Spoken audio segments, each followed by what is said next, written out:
That was Warp Whistle by Fart Bath. But we're having a bit of a disagreement now about whether or not that was actually the song we were dancing around to. Yeah, I'm not convinced that it was. I remember you discovering Fart Bath and getting really excited about it, and I think it was the following year. I don't think it was that first year in Edinburgh. See, my memory of it is that we'd done the run of shows, and Daniel had been opening for me, doing a bang-up job, as well as doing his own show at the Edinburgh Fringe that year. And we'd been playing to some pretty full rooms because we were in a pretty small venue, but people were really enjoying it. And the front of the venue had a full glass wall. Yes. So we had finished the run. He and I were dancing around. We were extremely happy that it was over. But people saw us through the glass, dancing around at the venue, thought it was another show, and they piled in. Yes. And we had like 35, 40 people come in. And so we had to do the show all over again. Yes. Yes. That's my memory of it. Yes. And you had stickers, and you were getting people to give you feedback on the stickers, and then you were covered in stickers. Yeah, I didn't think anyone would actually, no actual proper reviewers would come to my show. I was still coming to grips with the system over here in the UK and previews and media and the whole thing. And so I was like, no one's actually going to come to my show. So yeah, I had all these stickers and felt tip pens, and I got people to write their review of my show on the stickers and then stick the stickers on my person. Yes. But people got into it. Yes. Yes.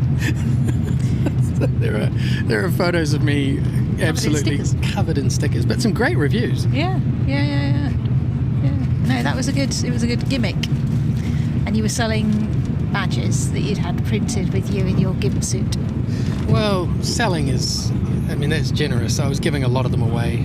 Yeah. And I had some pics done as well, some plectrums. Yes. Which is just me being a dick. I still have mountains of those, by the way. I still give them away. I was in Austria last week. I was still giving them away. But I love the idea of being a ho-hum comedian, but, being too big for one's own boots, like that being part of the joke.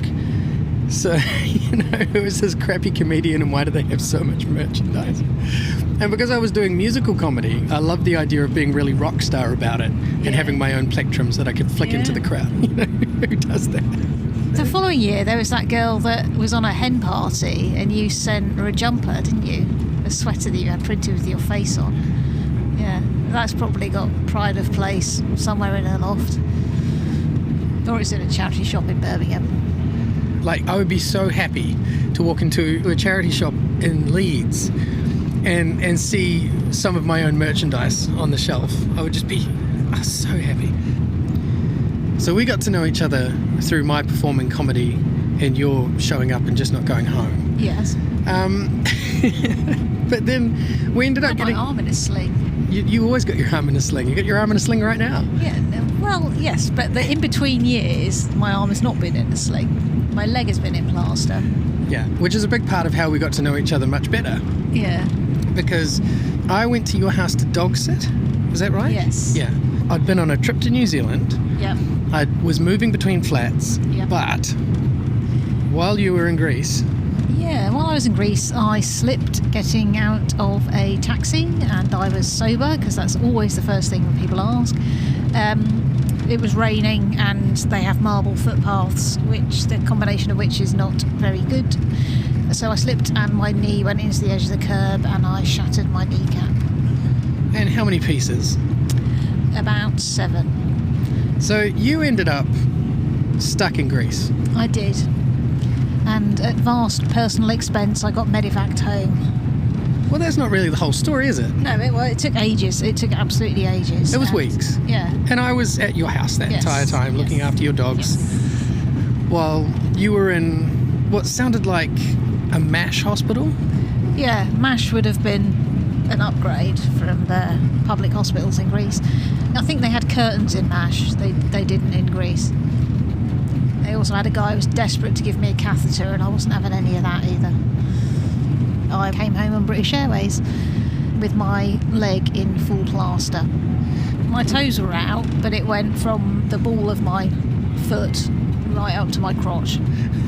But what it meant was, when you got back, your limited capacity meant that I felt bad for you and continued to live in your house. You stayed and helped with the dogs. And everything else. Not sure about the everything else. I helped a lot, just not as much as you wanted. Yeah, that's probably a good way of putting it. Yeah, I'd agree with that. You're quite a particular person.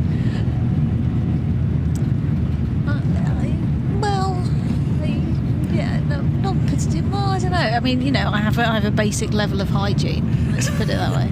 Not when you had that cast on, you didn't. Well, I couldn't do anything, could I? Literally, I was living on wet white baths. But that's not the only time that I've ended up staying with you. No, we did that. For how many months was that? 3 months? Yeah, something like that. No, well, that was relatively successful. And so when COVID was announced, you moved back in so that neither of us were on our own. That was for about 6 months or so, wasn't it? And now I'm going to move in again. Why am I moving in this time? Well, there's another national disaster, which is called the economy. But equally, you're unemployed. So you've lost your job, so you're moving back in with somebody who hasn't lost their job. Yeah, well, I haven't lost it yet. I mean, I've got 2 weeks. Yeah, but we are middle of the week on our train going to watch Gladiators, so you're not exactly fully employed. Anyway, we've had 2 songs. We need a third one. I kind of want to play a song or suggest a song that doesn't have any connection with you. I did have a life before you.